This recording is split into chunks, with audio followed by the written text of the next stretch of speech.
I was sitting in my car outside my parents' house, staring at the front door I'd walked through 1,000 times, when I realized I'd been living my entire adult life as their idea of the perfect daughter instead of being myself. The realization hit me like a physical blow as I held the acceptance letter for the graduate program in Seattle, 2,000 miles away from home, 2,000 miles away from everything my parents expected of me. The letter represented everything I wanted: a chance to study environmental science, to build the career I dreamed of, to finally live my own life. But I knew what would happen when I walked through that door. Mom would start crying about how I was abandoning the family. Dad would launch into his speech about responsibility and staying close to home. They'd remind me about Grandma getting older, about how they'd sacrificed so much for my education, about how good daughters don't move across the country and leave their parents behind. I was Sophie Chun, 26 years old, living in my childhood bedroom, working a job I hated because it was practical and close to home. On paper, I was the perfect daughter, respectful, helpful, always available when my parents needed me. In reality, I was disappearing into their expectations, losing myself one compromise at a time. The worst part, I'd convinced myself this was what love looked like, that being a good daughter meant saying yes to everything, prioritizing their comfort over my dreams, making myself smaller so they could feel secure. My phone buzzed. A text from Mom. Dinner's ready. Dad made your favorite. Even my favorite foods had been decided for me so long ago that I couldn't remember if I actually liked them or if I just learned to smile and say thank you. I sat in my car for 20 more minutes, reading and rereading the acceptance letter. We are delighted to offer you admission to our master's program in environmental science with a full research assistantship. It was everything I'd worked for, everything I wanted, and I was terrified to want it. Finally, I folded the letter, put it in my purse, and walked toward the house. As I reached for the door handle, I heard my parents talking in the kitchen. Sophie's been so good about staying close, Mom was saying. Not like the Johnson's daughter who moved to California and barely calls. She knows what's important, Dad replied. Family comes first. We raised her right. I stood frozen on my own doorstep, listening to my parents congratulate themselves on raising a daughter who would never leave them. They weren't talking about my happiness, my dreams, or my future. They were talking about their success in keeping me exactly where they wanted me. That's when it hit me. I wasn't being a good daughter. I was being a perfect prisoner. The next few weeks became a series of small betrayals of myself disguised as family loyalty. When Mom mentioned how nice it would be if I stayed for Sunday dinner every week, now that I was settled, I agreed, even though Sundays were my only day to recharge. When Dad suggested I apply for a promotion at my current job instead of wasting time on hobbies like environmental work, I nodded and said I'd think about it.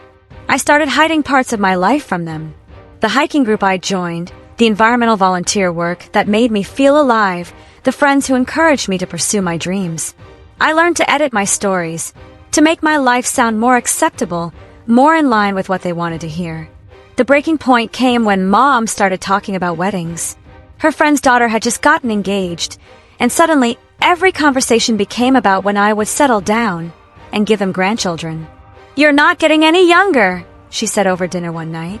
"And that nice boy from church, David, he asked about you again." David was fine. Stable job, good family, everything my parents wanted in a son-in-law. The fact that I felt absolutely nothing for him seemed irrelevant to everyone but me. "I'm not ready to get married," I said carefully.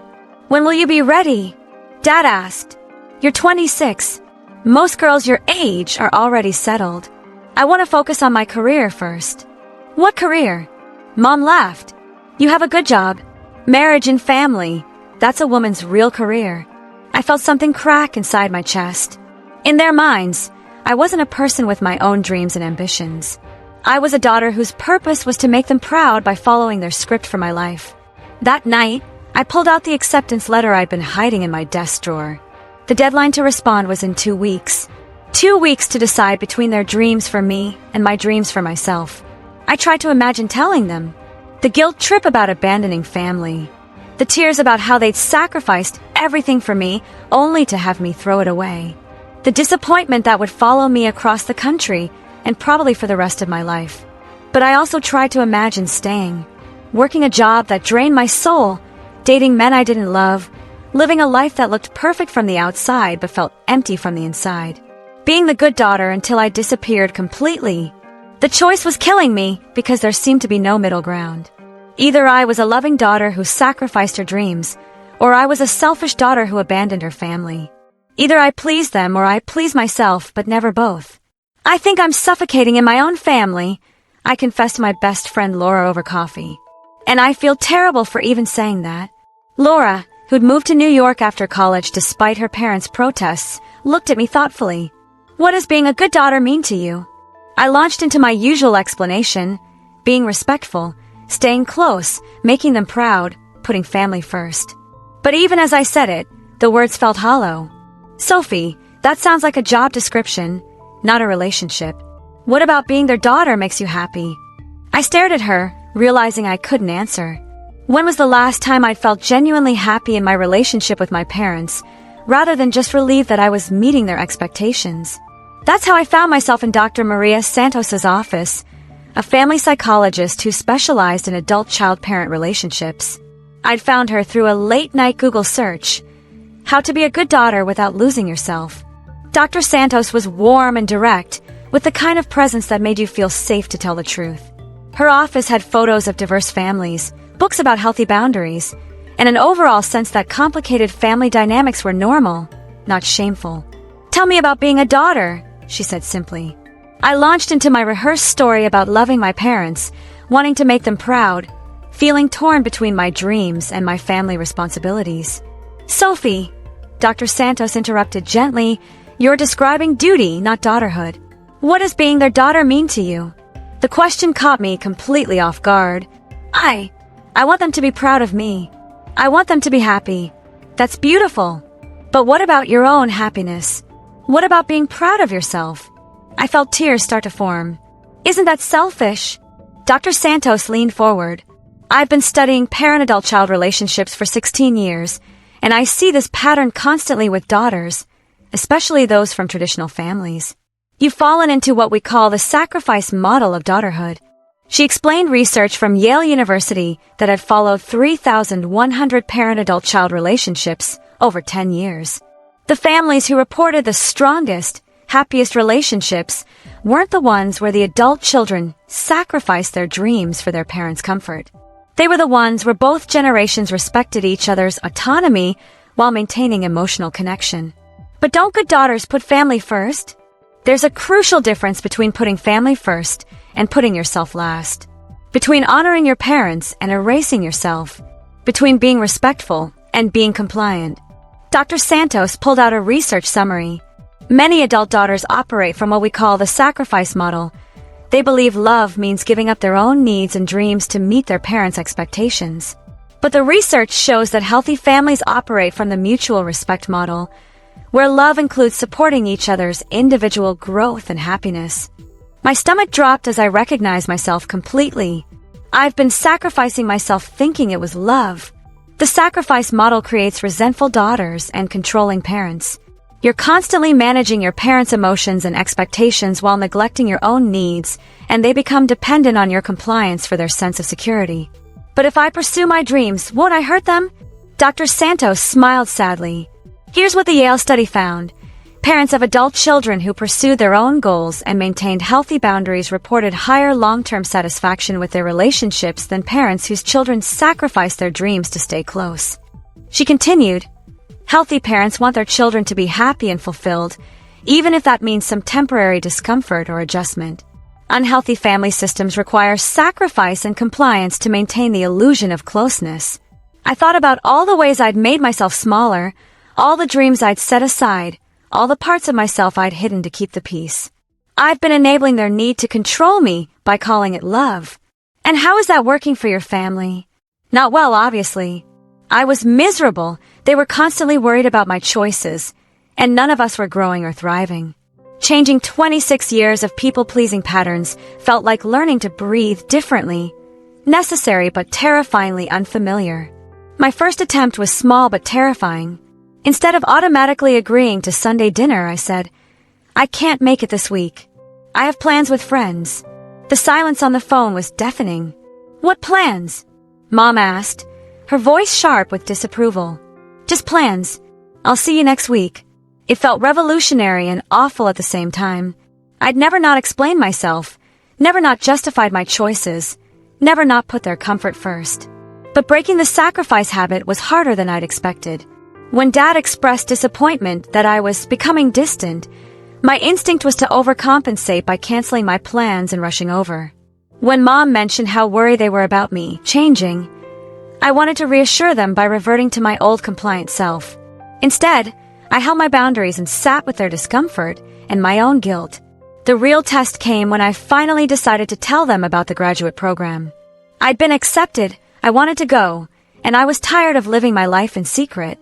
I drove to their house on a Saturday afternoon, the acceptance letter in my purse like a small bomb waiting to explode our family dynamic. I have something to tell you, I said as we sat in their living room.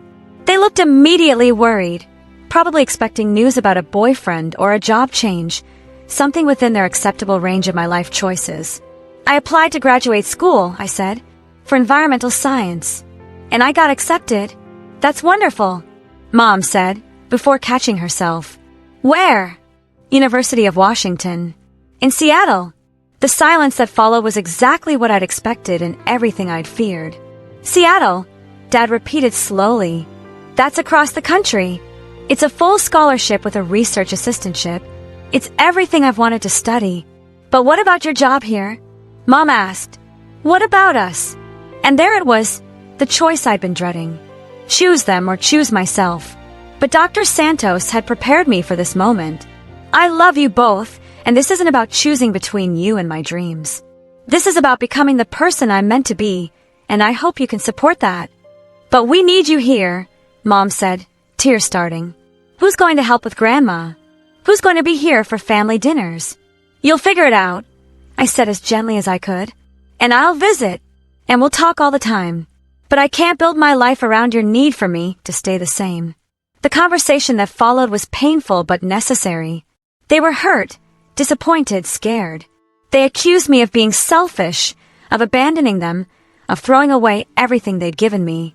But I didn't apologize for wanting more. I didn't take responsibility for their emotions. I didn't sacrifice my dreams to manage their fears. For the first time in my adult life, I stood firm in my own truth.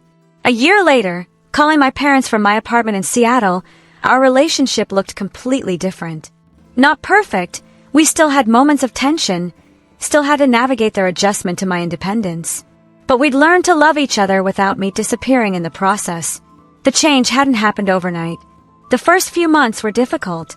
My parents went through stages of grief, denial, anger, bargaining. They tried guilt trips, emotional manipulation, and cold shoulders. But I held my boundaries with compassion, refusing to be pulled back into the sacrifice model. Gradually, something beautiful began to emerge. When they realized I wasn't going to sacrifice my happiness for their comfort, they started to adjust. They began asking about my research, my classes, my new life, not to judge or change, but out of genuine curiosity about who I was becoming. Most importantly, I started sharing my real self with them again. Not the edited, acceptable version I'd been presenting for years, but my actual thoughts, dreams, and experiences. I told them about my environmental work, my hiking adventures, my academic achievements. To my surprise, they started to seem proud of me, not for being compliant, but for being brave. You know, Mom said during one of our weekly video calls, I was scared when you left, but you seem so much happier now. I am happy, I said. Happier than I've ever been. I just wish we'd raised you to follow your dreams sooner instead of... She trailed off. Instead of what? Instead of raising you to take care of us. That wasn't fair to you. It was the closest thing to an apology I'd ever gotten from her, and it meant everything. Dad had his own moment of recognition. I used to worry you were too independent, he told me during a visit home. Now I'm proud of how independent you are. You're building something meaningful. The most profound change was in how we related to each other. Instead of me being the dutiful daughter who managed their emotions, we became 3 adults who chose to love and support each other. They started sharing their own struggles and dreams instead of just focusing on mine. I started offering advice and support instead of just receiving instruction. We became a family of equals, rather than parents and a child. One evening, as I was finishing my thesis research, I called them to share some exciting news about a potential PhD opportunity. "That's incredible," Dad said. "Where would that take you?" "Possibly Colorado, or maybe even internationally." "It's still early, but the research opportunities are amazing." There was a pause, and I held my breath, waiting for the old patterns, the guilt, the pressure to stay close, the reminders about family obligations. Instead, Mom said, "We're so proud of you, Sophie. Follow your dreams wherever they take you. We'll figure out how to stay close no matter what." As I hung up the phone that night, I thought about all the daughters out there who might be struggling the way I had, caught between love and sacrifice, duty and dreams, family expectations and personal fulfillment. The truth is, saving my relationship with my parents didn't require learning to love them more. I'd always loved them. It required learning to love myself enough to be authentic with them, to set boundaries that protected my dreams, to refuse to sacrifice my identity for their comfort. Today, when other daughters ask me about family relationships, I tell them this: stop trying to be the perfect daughter. Start trying to be your authentic self in relationship with your parents. Stop sacrificing your dreams to manage their emotions. Start building a relationship based on mutual respect rather than compliance. Because here's what I learned: being a good daughter isn't about making your parents comfortable by staying small. It's about becoming the person you're meant to be while maintaining love and connection. And that transformation benefits everyone. If you're reading this and recognizing yourself in my story, please know this: you can love your parents without sacrificing yourself. You can be a good daughter while pursuing your own dreams. The people who truly love you want you to be happy and fulfilled, even if it requires them to adjust their expectations. The research is clear, the path is proven, and the transformation is possible. You just have to be brave enough to stop being the daughter they want and start being the daughter you are. Trust me, authenticity feels so much better than compliance.